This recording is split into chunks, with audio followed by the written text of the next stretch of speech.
So if you guys have watched the last video, you guys know that I've had some good news, and that basically this team, this opportunity, a lot of this stuff was dependent on whatever I heard back from the St. Louis doctor, the surgeon who did my surgery.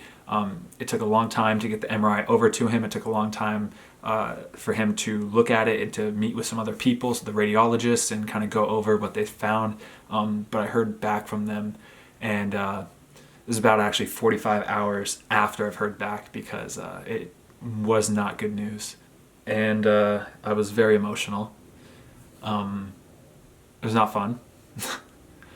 But I've had enough time of being upset, and I'm ready to now be proactive and try to be positive and look at it in a good light. I don't want to disclose much of what was said over the phone with the doctor, but it wasn't particularly very positive. And I have to fly over to St. Louis to meet with him and do another eval. So that's going to be coming up in like a week. So flying out there for that.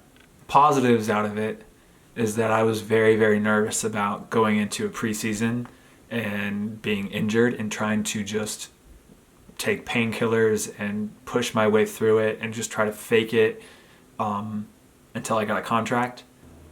I have a little sense of relief that maybe we might be targeting the problem, and that there might actually be an actual timeline of when I'll be 100% healthy, because it's now been 6 months and I have not felt 100%. I have not been able to sprint. I have not been able to kick the ball with my left foot firmly for 6 months now. And so now, even though the news that I got from the doctor, the conversation I had with the doctor was not the best, I do think there was positives in it, that it might, short term might not be very good, but long term might be good. I was extremely upset and frustrated when I got the news. I had dinner with my parents and kind of broke down, but I think there's the silver lining in it. I think it will be better.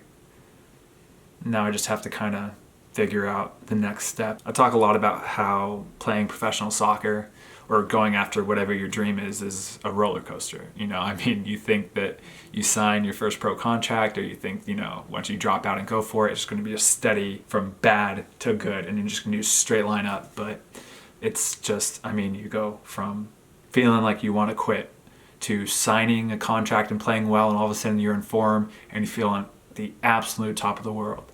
And then all of a sudden you get an injury, or you get cut, or do something, and you come crashing back down. And then it's just boom. And it's so hard. Look what happened in the last 48 hours. I went from amazing news and excitement to now this. And it's, just the more you go through it, it's just being so numb to it.